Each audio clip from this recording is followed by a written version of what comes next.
Olá, pessoal. Venho aqui para responder as dúvidas, as perguntas dos nossos seguidores nas redes sociais em relação aos nossos fundos de renda fixa ativa, a família Asa Alfa. Eu vou tentar condensar aqui a pergunta do Elias e do Felipe, né? O Elias pergunta qual a sua visão sobre o mercado de renda fixa, considerando o noticiário atual. E o Felipe pergunta qual o timing para manter a renda fixa como principal foco na carteira na contramão dos juros. Vamos tentar separar algumas coisas aqui, né? Eu imagino que quando a gente fala de noticiário, a gente está falando de o aumento de taxa de juros nas curvas americanas, né? A possibilidade de manutenção das taxas americanas em patamares mais altos, as taxas de juros americanas em patamares mais altos. A gente pode estar falando da possível desarticulação, quando a gente fala do cenário doméstico. A gente pode estar falando de uma possível desarticulação do governo e o atraso na tomada de medidas de arrecadação ou medidas de reformas estruturantes para atenuação da nossa trajetória fiscal. A gente pode estar falando do conflito no Oriente Médio, né? Enfim, eu acho que um papel importante nosso é separar o noticiário do cenário, né? Quando a gente fala de aumento de taxas de juros americanas, a gente está falando sim de um risco, né?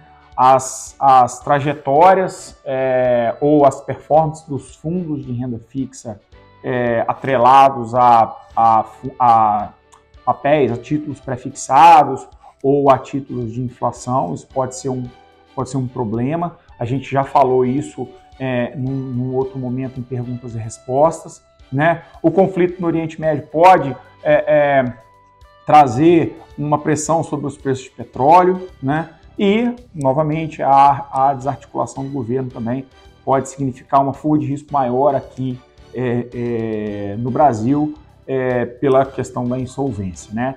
Então, isso é processo de investimento, né? Isso a gente traz o noticiário, se consistente, se embasado através de dados, vira um cenário macroeconômico, vira uma tese macroeconômica e a partir daí a gente monta as nossas posições, faz as nossas estratégias.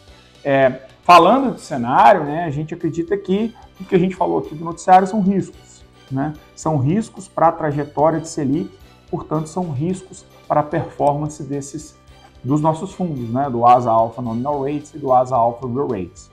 Contudo, quando a gente olha para os dados, né, os dados ainda trazem muito boas notícias, né? A gente está falando de atividade indo bem aqui no Brasil, né? Revisão atrás de revisão de PIB aqui no Brasil. Existe até uma discussão se a gente não está com um PIB potencial maior do que a gente imaginava lá atrás. Os dados de inflação, nós tivemos dados hoje de inflação que vieram bons, né?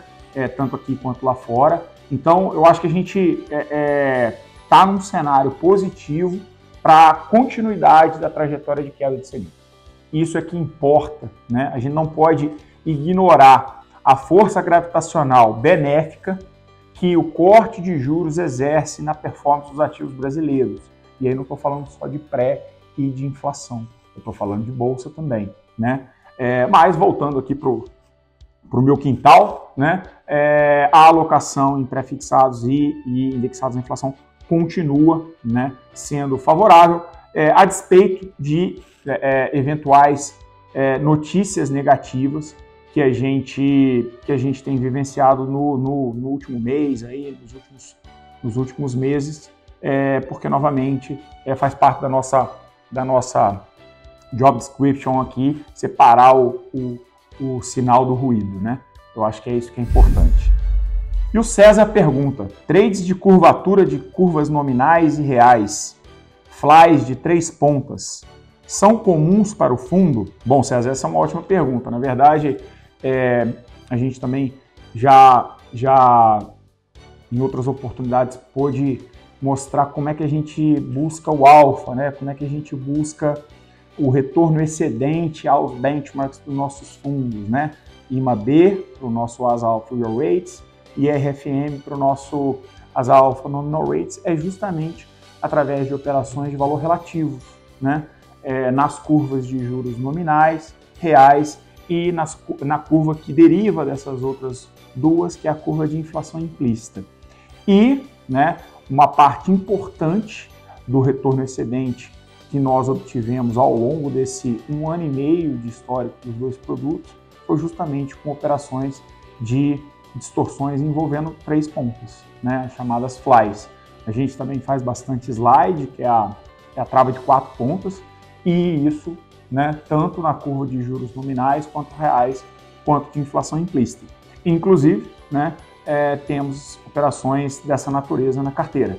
Ótima pergunta, porque é de fato um diferencial desses produtos, né, através de operações de valor relativo, extrair o alfa para entregar aí uma performance consistente para o cliente. Bom, é isso, espero que tenha ajudado vocês, que vocês tenham ficado com menos dúvidas com essas perguntas, mas se tiverem com mais dúvidas, vamos na próxima buscar responder. Um abraço a todos.